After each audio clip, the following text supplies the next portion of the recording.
Welcome to Rich Your Soul, Dave. It's great to have you join us today. Thanks for having me. And I am excited for our conversation. We always like to start at the beginning. What was it like when you were growing up, and how much did your family and school teach you about money? So officially teach me about money, probably not at all, but I learned a lot from my dad and my mom on how to live authentically and and it really shaped my relationship with money because my dad never really cared about money. We always had enough. We lived a modest life, but we always had enough. We never, had trouble with a roof over our heads or food or going to college or anything, but we weren't wealthy. But my dad, very early when I was very young, probably below the age of 2, left his corporate job, for lack of a better term. He was a draftsman for a machine company and followed his dream to be a craftsman and to get into woodworking. And so I think that really shaped my relationship with money and how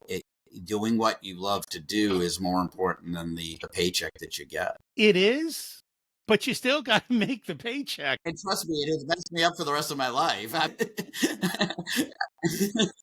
I will admit, I work with people on helping them, succeed. And, I've been a business consultant and everything like that. And when you really put fulfillment and happiness first, you can tend to kind of tank yourself at times. And trying to balance that scale between fulfillment and happiness has been a struggle. And it wasn't until recently when I really started thinking about my growing up and what I learned from my family on getting by and not chasing money, as they would say. But, it really, when you're trying to be an entrepreneur and make money, it can be a problem. It can. So how have you figured out that path for you? Well, I figured it out for me and I figured it out for my clients. So first of all, like you said, you can't exist if you don't make money. And so really figuring out how to balance the two, and to be putting emphasis at times on one side of the scale. If you think of scales of justice, putting emphasis on one side of the scale or the other, depending upon what's important to you. And there's never 100%, we talk about work-life balance and balance.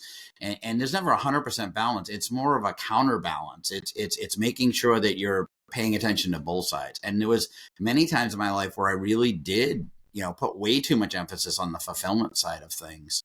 And to the detriment of growth and achievement and stuff in my business. And so I've learned many lessons on it. And so in trying to figure out how to balance that in myself, I've also then crafted basically the program that I do with people now. I struggle with the word balance because, as you talk about, it's impossible to be balanced, right? And so we talk about harmony, and I guess the concept of harmony is there's times to make money, there's times to rest, there's times to have fun. And you have to enjoy them all. And sometimes you might sprint, but you better have a defined endpoint because you can't sprint forever, right? You can't sprint through a marathon. It doesn't work. You fall over.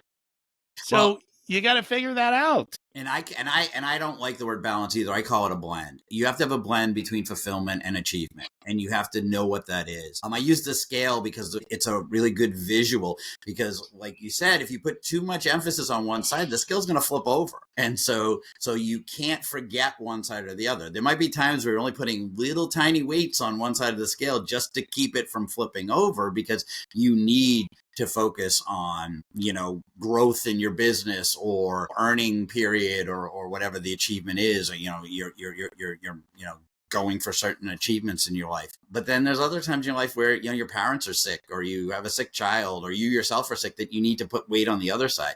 And it's really making sure that you're still counterbalancing at any given time and finding the right blend in any given moment that is helping you to make sure that you're keeping yourself from flipping. And I agree with that. So you actually spent some of your early career working in the accounting field with the Big Four, but you're more of a creative. So how did that come about? So I only spent 1 year in the accounting world, but I spent many years in the financial services world. So I worked for big banks and a lot of that kind of stuff. I also worked in higher ed. So I bopped around from internal marketing departments. So I was never actually an accountant.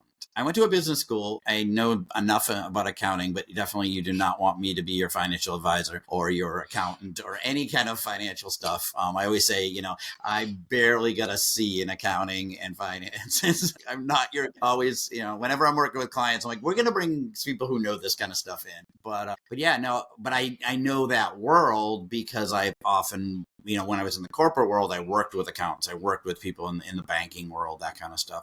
And then when I went out on my own, when you're an entrepreneur, and especially when you're, advising solo entrepreneurs and small businesses, you have to have an understanding of, I see profit first behind you, things like profit first thinking and all of that kind of stuff. So I know enough to be dangerous, but I definitely do not, you don't want me as your financial person. Because I come from a financial background and it's so natural to me, I just assumed everybody understood finances. And I've come to realize that most people struggle with it. Mm-hmm. Even if they went through a college program for whatever reason, and I don't know why, for a lot of people, understanding money and how to handle it just seems to be a struggle. I think it goes back to your first question, right? We weren't really taught a lot about it. No, but I think there's also conflicting, what's the right word? Priorities Mm-hmm. that you have to work through. And then there's all the stories you were told about money. Some of them good, many of them bad. And depending on how you internalize those stories about money determines how you behave with money. That's all. So how did you get from the corporate world to what you're doing now? So I was burned out. I talk now about working with people who are in that world and burned out, and and I had what I call the Talking Heads moment. So if you think of the song from the Talking Heads, "Once in a Lifetime," he wakes up one morning and says, "How do I get here? How did I get here?" And I had that moment. I was, I had almost missed my first Father's Day. I was stuck in Atlanta, like. I had slept at my desk. I had, missed trains out of Boston. I just, I was pretty burned out. It was actually the year 9/11 happened. That was in September. My best friend died at 29 in February, and my grandmother died a week later. And I said, life's too short to not spend time with your kids and your family and stuff. And so it started me on a path of, okay, entrepreneurship is going to be the way to go. So I guess the term now is rage quit, where you just kind of say, I've got one client and I'm walking out the door. So I had some old friends from the banking world that were starting a consulting firm, and I was like, all right, I got a client, I'm out. And do not recommend that. Now people do not do that. There must be a transition plan and an idea. But yeah, and so I 3 almost years ago now, I walked out the door. I went into my boss's office and I said, I'm done. And she said, for the day. And I said, nope, forever. And I didn't look back, and made a lot of up and down, I know why you don't like the word balance. I tried to balance, but yet I didn't. And it was, earn. And then, oh shoot, now I've created a treadmill that exactly worse than what I had in corporate. I still don't see my kids and my family. And so I said, all right, now I'm going to be focused on the family, right? This is going to be, and then you don't earn any money, and then you're like, oh crap. And I was lucky. I had a wife who had a very good, stable job that could always pay the mortgage. And so, we were able to, she actually crafted her career so that we created that blend of fulfillment and achievement in order to have the life that we wanted with our kids. And so I kind of by accident lived what I now teach people, but it was a 20-year up and down battle. And that's why I say to people, I'll teach you in a year what took me 22 years to learn. And so let's talk about that. What is the outcome that you provide for people? Like, when they come to you, what is it that they're looking for, and what do they get at the end of the year? So when I work with people, really what it comes down to is that they're having that feeling of there's more to life than what I'm currently living, and I'm not really sure what I want to do about it. And so it could be somebody in corporate America. It could be, and they're burnt out. It could be an entrepreneur that's running on that treadmill that are burned out. It could be somebody that's highly successful and missed out on a lot of their family time. And so really what I offer them is a path to figure out what is that blend between fulfillment and achievement, so that you're living more of the life that you thought you were going to live. We often check a lot of boxes that society told us to check, and then we look back and go, is this really what I wanted?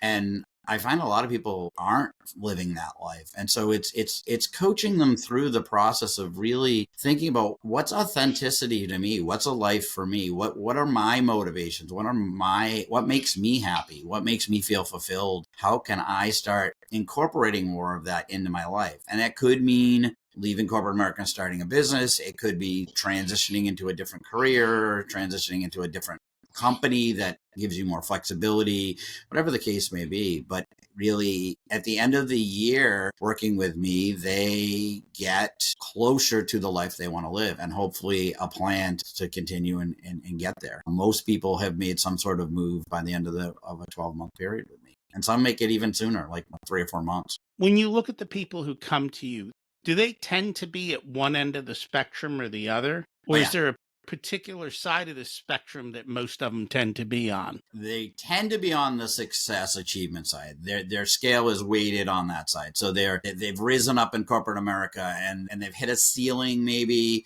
So that's why they're now frustrated. They're maybe usually they're, somewhere between 40 and 55. So they're like, do I really want to continue here? Because I've hit the ceiling at this business and now I'm gonna have to jump ship or maybe start my own thing. What am I going to do? So there's this point where they're changing, but usually on that side, they've got some level of success. In the entrepreneurial world, they've got some entrepreneurial success. They're doing well, and they're lacking in fulfillment. They've missed their kids' soccer games. They don't see their friends as much as they used to. Their hobby, their guitars and their fishing poles are sitting in the closet, not getting used. All of that kind of stuff. Or it's the other side of it is that they're a solo entrepreneur that has left, and I'm going to be my own boss, and they've either jumped on that treadmill and they're like I did, and oh crap, I don't have any of that free time and freedom and things that I thought I was going to have, or they really focused on that and now they're struggling because they didn't put enough into the success and achievement side. And so they're draining their bank accounts. They're getting by, but they're not at a level that they need to be for long-term sustainability. Does the world make it sound easy to make that transition?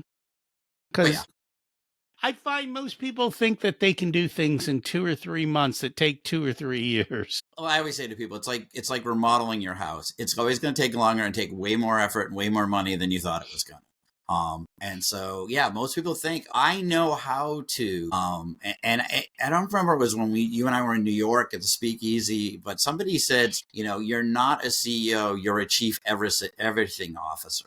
When you leave your corporate job and you start your own business, you have to do everything. And, most people don't realize that. They think, oh, well, I know how to be a biotech quality assurance, so I can just go into consulting in that. Well, great, but you also have to be a salesperson, an accounting person, and this person, and that person, or you have to have the money to hire those people, and now you're managing those people, and it's not the same as corporate America. So, and a lot of people who do that are not entrepreneurs at heart. A lot of people that we know that are entrepreneurs, that are serial entrepreneurs and done really well, they're a different breed of person than the person that spent 5, 10, 15, 20 years in corporate. And I think that's the part people don't realize. When you run your own business, you are a salesperson, whether you like it or not.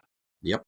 You have to go out and sell for yourself. And then, yes, there are all the other parts of the business that everybody hates to do. And I know for a fact, I even hate doing bookkeeping, but I realize the importance and I get it done. There are a lot of parts of what I do now that I have outsourced to someone else to do. But you have to build systems, processes. You have to decide, what do you like?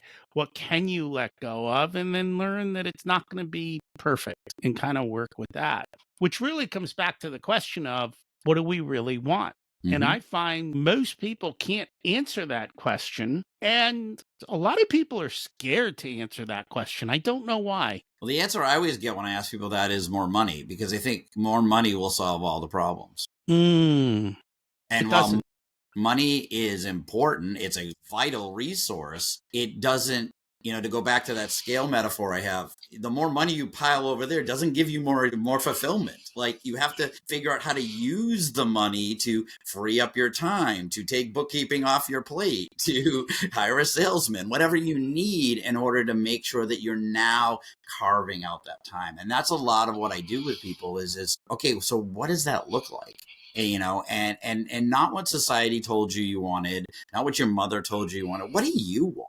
So that, because you're now waking up in that moment where you're going, this is not the life I wanted. So what was the life you wanted? And how can we start moving you more towards that life? How easy is it for people to figure out what they really want? I start with what's your dreams. I start with literally like what has always been a dream of yours. And it could be travel, it could be writing a screenplay, it could be, and ironically, it really doesn't matter what it is, because what my process does in the first session is to really keep asking you a series of why like questions to get to the deeper motivations in you. And it comes down to the common ones are creativity, impact, connection. That's the underlying, I always say your dreams are your signposts to what you really want in life and what the motivations that are deep inside of you. And the ones that are beyond the innate things that are in us, scarcity, fight or flight, those things that are in our DNA, or the learned ones, that we learn through our education system or from our parents or whatever, or kind of the societal ones that say, you want to have a mansion and, and all of these things, because not everybody does actually. And so if you really understand your motivations, you can start seeing opportunities that might not be as grandiose as the big dream, but they can start to give you that feeling every single day.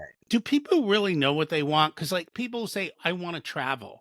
But if they've never traveled, they might come to realize, okay, this is true for me. Traveling sucks. Yeah. Like, that in my world, that's my truth. Now, for other people, they've got a very different outlook, and that's okay. But the glamour of travel allures you, but then the reality of travel goes, oof, like people say, I want to write a screenplay, I think you mentioned. Yeah. Okay, but do you know what it takes to write a screenplay? And do you actually enjoy doing that? Like, I think it's more the allure of something than the actual daily grind of doing it. Because all those things, traveling to me is grind. So do you actually did travel at one point? Was that something you thought you wanted? Yeah. And Why? what we learned though was that we had a limit. And our limit was at about 17 or 18 days. It was like, it's time to go home. It becomes too much of what are we going to do? What are we eating? Where are we going? And it took the fun or the excitement of travel and it turned it into a bigger job. So And why did you like travel? Why did you want to travel? I don't know. We want to see the world and do glamorous things, and you Okay, so see why? all these things, and they look exotic. But then when you get there, it's funny because like I go to the beach and I walk on the beach in the morning, and I see all these big, beautiful houses, and I look at them, and you know what I see in them? Nobody sitting outside enjoying their beach house. They're all either inside or gone, and it's just funny. It's like we think we want something, but the reality is we don't necessarily want it. Well, you don't want the beach house or you don't want the travel. You want the adventure. You want the learning. You want the connection. And that's what I do with people is we define what are these core motivations. And then we build what I call your drumbeat, where you're actually looking for adventure and creativity and connection in everyday life. So you mentioned walking the beach, communing with nature. Like some people might say, I want to travel. I want to hike Mount Everest. I want to do this. But walking on the beach can give you that little sense of it every single day. So that's what I do with people is helping you to see what kind of life am I trying to have? And it isn't necessarily the beach house, the Bentley, the travel around the world, all those things that we think we want. It's the motivations behind those that then allow us to look and see what do we want to, how can we build that into our day-to-day life? I have no desire to climb Everest either. It's cold and it's hard. People die. Like, no, thank you. But I, but I've got people that have that kind of adventurous mentality. And so I'm like, well, why do you want Everett? Well, because I want adventure. I want to challenge myself. Challenge is another word that comes up a lot. I want to challenge myself.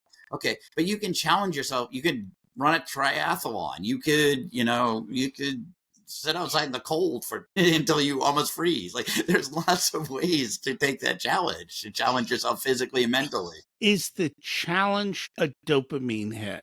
Like, is that because I try to There was a book I read. I think it might have been like Becoming Superhuman or Yeah. Superman or something like that. And it was about these people who have this desire to do these crazy things, right? And it's because they're looking for that high, Mm-hmm. which comes back to the same thing. Chasing the high, there's no way you're going to find harmony or balance or any of those words because you're always chasing, it seems to me. Well, and I see a lot of entrepreneurs, especially the true entrepreneur. They're always chasing the next deal. They're always chasing the next big thing. And that's why a lot of people end up feeling unfulfilled because they're not really sure why they're chasing these things. You know, I think if you at the core you're an adventurous person, it's not dopamine anymore. It's a something that's innately in you. But I think a lot of other people are just chasing, you're just chasing dopamine. I think it's because they may not know what else to do. I did deals. I made money. It was fun. So I'm going to do another deal. It's more, better, same, more, bigger, same. Is that what it is? And societally, that's kind of what we're taught. So we start chasing things and we continue to do them because we don't know what else to do. Yep.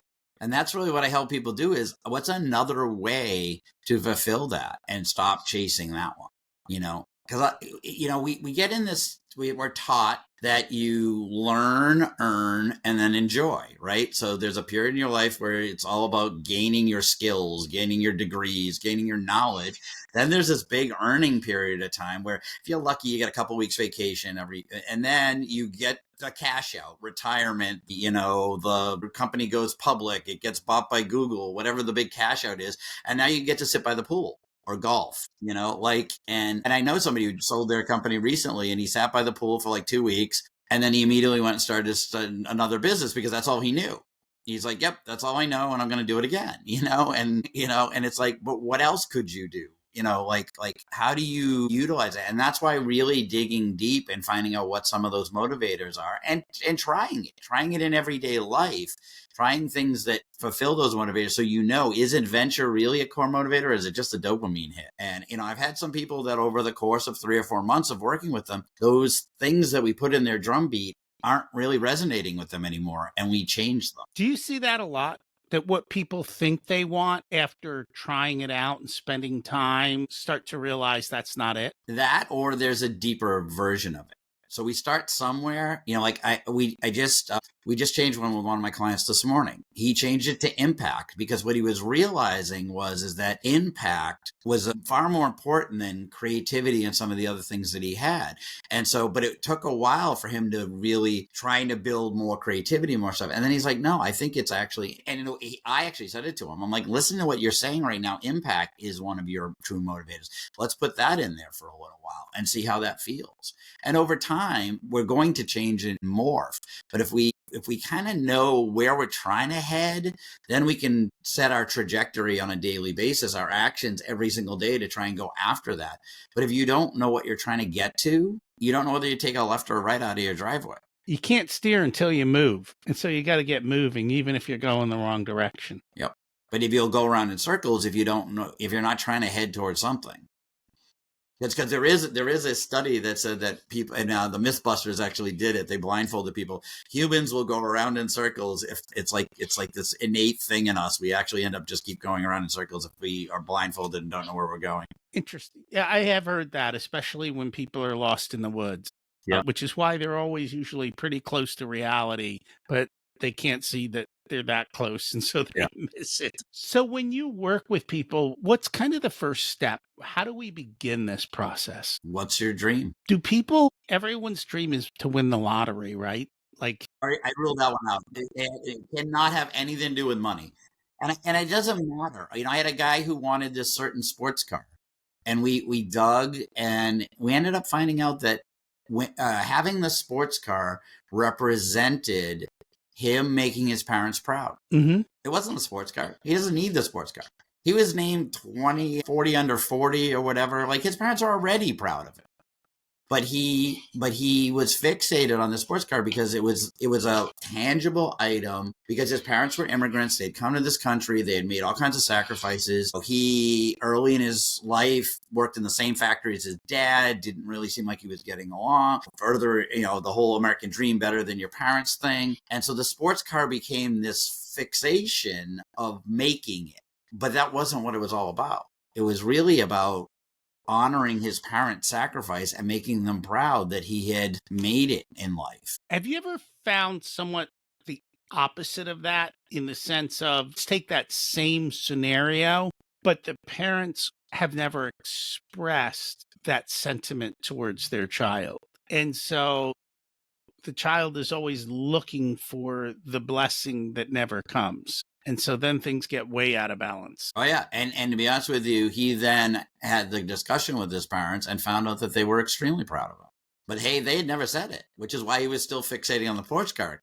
And the funny part about it is, if he got the sports car, his parents might not have been proud of him because he had the sports car. Like there was so many other things he'd done that, because of what you were just saying, he didn't know. But he thought, once I get the sports car, mom and dad will finally, or the big house, and we all have them, right? We think if we have this, everybody's going to then be proud of us. But in the end, it was just a tangible trophy that represented so many other things. And he never really needs to get the sports car to make all those things happen. So how do we eliminate all this noise that we have, so to speak, to say, I don't need the sports car, I don't need to travel the world in first class and see this and do that and everything else? To really start understanding what truly matters to you. My favorite question is why. And then when you get that answer, we ask why again.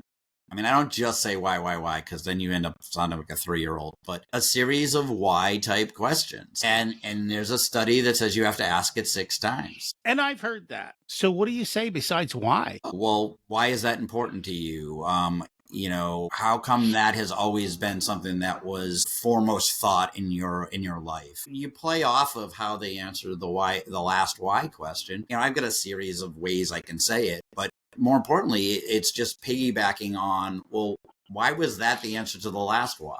And at the end of that journey is really understanding the underlying programming that occurred somewhere in life. Mm-hmm. Well, you start figuring out the motivators. So asking those questions, I'm always like, oh, Rocky said adventure, or it sounded like Rocky said adventure. It sounded like Rocky said connection. It sounded like learning. Like I write down words that represent what you say. And then we take that long list and we figure out which ones are truly yours and which ones are innate, of fear, those kinds of, biological DNA based stuff, which ones were learned, you were taught by your schooling, your profession, your whatever, which ones of them were societal, the whole, you want the big mansion on the beach, like you mentioned, and then which ones are truly yours. And once we figure out what we think are truly yours, then we can pick which ones resonate, because there's still probably 6 or 7 of them. We pick the 3 that resonate the most with you, and you try them on for a little while, and you try thinking about, how do I incorporate those into my day-to-day life? So how do we deal with the money side of this, right? Because at the end of the day, we do have to have that part too. So what I've developed is, when I originally started doing this, it was all the fulfillment side, because I was working with you asked who I worked with, and I was working with a lot of people who had tangible achievements and tangible success and money, and they didn't have any fulfillment. They had missed out on life. And so I built this, what I call the drum beat. So it's a mantra that incorporates those motivation words we just talked about. And you literally read it every day, and you pick 2 actions. One is a little representation. It's a guilty pleasure. What brings you joy that day? And then what's another thing you can be doing to incorporate more of this fulfillment, these things that are guiding you into your daily life. What I found with that is that can lead you down to putting too much on one scale. And so I realized that your drum beat actually has 2 rhythms. You have a fulfillment rhythm and a success rhythm. And so we create another mantra that is your success side, your achievement side, and you have to think about that. So what is your big long-term thing you're heading toward, that destination we talked about? And then what is your objective this week? What is that component of that you're focusing on? Am I focusing on getting funding for my new company? Am I focusing on building out my programming? Am I focused on getting sales? What's your main objective for this week? And it will roll over sometimes week to week. And then from there, same thing, you ask a question of what is that baby step micro action that leads to that objective that'll lead towards your greater, and then working with somebody like you to make sure that they understand what money they need, because they can't do that with me. So once people get going, they're a few months in, what are the roadblocks that they hit? The biggest roadblock is they don't do it.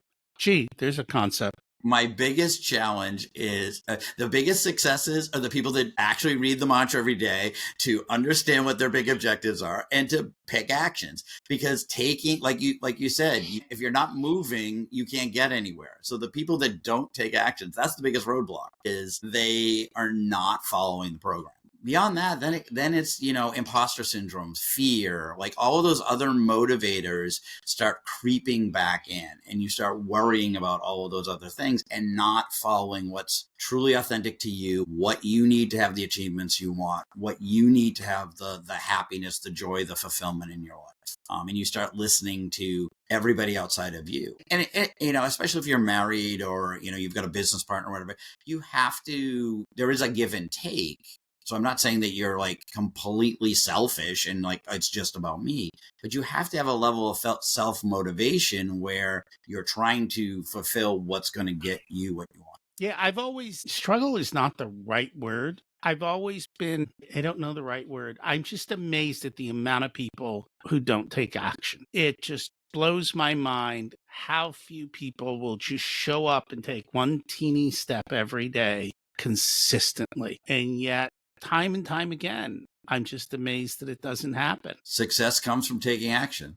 Some of it's going to work, some of it's not. But the law of averages is if you keep taking action, something is going to happen. And, and I think it's also why so many people get caught up in all of these, like, follow the bouncing ball of 30 days to success kind of, guru stuff out there, because they're looking for somebody to tell them exactly how to do it. And so but then you're not doing what you want. You're doing what somebody else said. Yeah. And that's why I designed my program the way I did, because I wanted it to be you. It's not a group thing. It's not a Dave's prescription for success. It's not a Dave's prescription for fulfillment. My fulfillment and your fulfillment are two completely different things. I met a guy, almost a year ago now, in Dallas. I was in Dallas on a business trip. And I was sitting having lunch, and this gentleman came in, sat next to me, because I sat at the bar because I was by myself, and he sat next to me at the bar. And he disheveled, hadn't showered, backpack, hippie, hobo, whatever you want to call him. And we got talking, and I realized that he was the most successful person I ever met. And most people look at him and go, he's almost homeless, right? He stands outside of, and does odd jobs for money. He takes a job for a little while and then moves on. He's a traditional hobo, kind of person seeing the world. But he was successful because he knew what he wanted in life, and he had crafted his life and his earning stream and everything around giving him that. He saw museums. He ate the kinds of foods he wanted to eat. So if he wanted something, he went and earned that amount of money and then went and did it. And it was a just in time kind of a thing. And most of us would never want to live that way. But for him, he was getting exactly what he wanted in life. And he said, at some point I'll settle down and I'll have a more traditional life and a more traditional job. But he's like, I'm seeing the world. And he was super, super happy. And to me, that is the ideal of success, right? You're living the life you want to live. And I think that's the other half of it. People think you have to live the hobo lifestyle to do what you want. You can have money and the lifestyle you want. Well, that's exactly it. Then when I tell that story, everybody's like, well, you're telling me that I'm supposed to like get rid of everything and get a backpack and never shower? I'm like, no, yours might be a mansion and a Bentley. Like, it could be completely the opposite of his life, but it has to be authentic to you. That's authentic to him right now. And it may not always be authentic to him, but it is now. And what is your authentic life? And understanding what is just, I want that mansion because it's the car we talked about earlier, right? It's because I made it. well, I don't really want the car. I just want people to think I made it, And so it's what is authentic to you, and then building that earning stream, that freedom, the things that you need in order to have that life. His is very much on one extreme. There are a lot of people on other extremes. But if you really truly want, I have a friend who has a huge like collectibles. He has Iron Man costumes, and he likes movie memorabilia, and he's got 3 cars, and a big huge house. But that's important to him. They're not just trappings. The other one is Jay Leno. Everybody Jay Leno has what, hundreds of cars, right? But it's not just a collection for him. He works on them, the acquisition of it, the driving of it. It's a lifestyle for him. It's not just things he has because it means he was successful. And you got to figure it out for you. Mm-hmm. And I think that's where a lot of people struggle. They don't want to think. They just want to buy somebody else's dream and live that. And then they wonder why. Well, it goes back to what we were talking about before. At 17 years old, your guidance counselor says, what do you want to be? And then your parents chime in, and then your pastor chimes in, and everybody in your life chimes in on this. And you pick a road when you're 17, 18 years old, and then you just get the checklist. Here's what you have to do in order to fulfill that. And then everybody does it. And somewhere along their life, they have what I said was the topic cocking heads moment, where they go, how did I get here? Because this isn't really me. This isn't what I wanted. This is not my beautiful house. It's not my beautiful wife, as he says in the song, right? And I'm not advocating divorce, but if it's not truly you, if you followed this career and you hate it, you're a lawyer, a doctor, or an accountant, or whatever, and you hate it, okay, it's time to start thinking, well, how do I recraft my life? And most people then jump into entrepreneurship. And as we talked about that earlier, not everybody's cut out for that. No, they're not cut out for it. Most businesses fail. And part of it is, I think everyone thinks I've got a great idea. Here's the reality. Nobody cares. You have to have a solution that solves everybody else's problem that they are willing to pay for. So I learned that, right? I'm a money guy. I can teach anyone how to be a millionaire. The problem is they're only willing to pay for it if I can show them how to be a millionaire this weekend. If I give them a 10-year plan to become a millionaire, they're like, no, thank you. We're not paying for that. And yet that's how people become wealthy. 10-year plan. The same thing is true of business. Like, you have to have something that provides value to the other person that they are willing to pay for. So there's a lot of stuff people go, oh, that's wonderful. That's nice. I like it. But are they willing to pay for it? And are enough people willing to pay for it? Your mother might be, but what about the public that doesn't know you? Well, and in my world, are enough people willing to pay for it that you have the earning stream to allow you to have the life you want. Because you don't have to be a billionaire. You just have to make enough, like to go back to the hobo guy, right? You just have to make enough money to support the life you want. And I think most people think the life they want costs a lot more than it actually does. When you strip away all the useless stuff, you can have the life you want without a ton of money. That was one of the big things that came up in Tony Robbins' Money Master the Game. One of his opening points was most people have no clue how much they really need to live the life they want. And it's usually not anywhere near as expensive as they think it is. Yeah, and it's also in the book To Die With Zero. I can't think of the guy that wrote that book, but have you ever? I know what book you're talking about. Yeah, I'm not a fan of him because I don't want to have my last days with no money. No, that's what he's saying. I know, but he is enjoy what he's life. saying I get it. is that you earn $1 more than all of the things you want in life. The experiences you want, the money you want to give to charity, the money you want to give to your kids. He's like, the toughest part about it is we don't know what day we're dying on. No. You have to have and he said, you can't die with actually zero. He's like, that would, you have to know exactly what date you're dying on. But the theory behind it is that you're trading your time and energy for stuff. And if you're trading it for more money than you need to do all of the things you want to do in life, you're actually wasting your time and energy. And to go back to what you said, a lot of the stuff, I saw a post recently that said that all of those things around your house that you're not using, that's time and energy that you shouldn't have spent. And that is very true, right? I think people spend a lot of time and energy on stuff they really don't want, need, or desire. They got excited by it. And it just wasn't all that. And that's a shame. Or something you can rent to go back to your beach house when you're walking the beach. How much time and energy was spent to have that building that's empty right now? Well, and because I have real estate, I also realize that you have to take care of it. And that takes time and energy. Whereas when I rent it, I show up and then I leave. And then it's someone else's problem. Right. And I don't have to fuss with it. And I also don't want to go to the same house over and over again. So I want a little variety. I know that too. Yep. And so But it's some always, people want to go to the same exact place every time. they do. That's I've their got some choice. clients that they love the cabin in Maine and they go every year and they do the exact same thing and they eat at the same restaurant on Monday and they go to the little general store on Tuesday, and that's their life. And that's cool too. Like that's the life you want. Build that life for you. Let's get you to be able to buy that cabin if that's what if you want to keep going back there or whatever.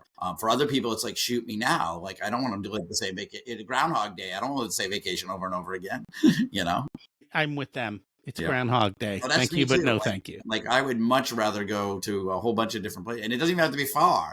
It's just a different vacation. Like, I'll go 3 towns over for vacation if it's something new and novel, right? It is so true. So let's change gears a little bit. We actually met at an event, Steve D. Sims. Steve was on the podcast about, what was his book? Go for Stupid, right? For Stupid, yeah. That's Go actually for Stupid. That actually was an important thing in my life, actually, reading that book and joining his community and meeting people like you. And I think that's the thing. You've got to find places where you meet people who are not necessarily going the same direction as you, but have the same underlying themes that can help you find your way forward. I know for me, we were only together for a weekend and just a lot of learning, seeing things differently. It helped me change the way I'm doing things. So definitely was a great weekend. And I got to meet a lot of cool people too, which was really nice. And some of you have all come on the podcast as well. So that was also super, super cool. Yeah. I mean, it's a great way to build a community of people you can connect with, to bounce ideas off of. I mean, coming out of that event, like some of the ways I offer services and stuff, I was struggling with some delivery and stuff. And I had great conversation afterwards with a lot of people like Neil Moore and Sylvania and a lot of other people that were there that weekend. And it's great to have a community of people that you can, help them, they help you while you're there, or maybe staying connected with, to be on each other's podcasts, that kind of stuff. Yeah. Community is important, and you need a new blood in your community, your network every once in a while. And that was why I read Steve's book, and he sent me an email soon after that because I used the QR code, and he offered it for me to go to New Orleans last fall, and not this one that just happened, but the one before. And I was like, I'm in, and I met a whole bunch of really cool people, and I keep going to his stuff. What's your secret to living an abundant life? To understand what you want and do what truly matters to you. And that's literally all it's about. But you got to figure out what you want. That's the hard part. That's the hard part. And that's the key. If you don't know what you want, you can't live that life. What did you learn later in life that you wish you would have learned sooner? That blend balance thing we've been talking about for most of this thing. If I had known that a long time ago, I would have counterbalanced much better. We call it harmony. Harmony, Make blend. your music, right? Make the music you want to listen to. I might steal that one from you. It goes well with my drum beat. I stole it from someone else, so have at it. If you were to give an 18-year-old one specific piece of wisdom, what would it be? Don't listen to anyone. Do what feels good to you. I think that is the one piece of advice they will listen to. Not to listen to anyone. They don't want to do that anyway.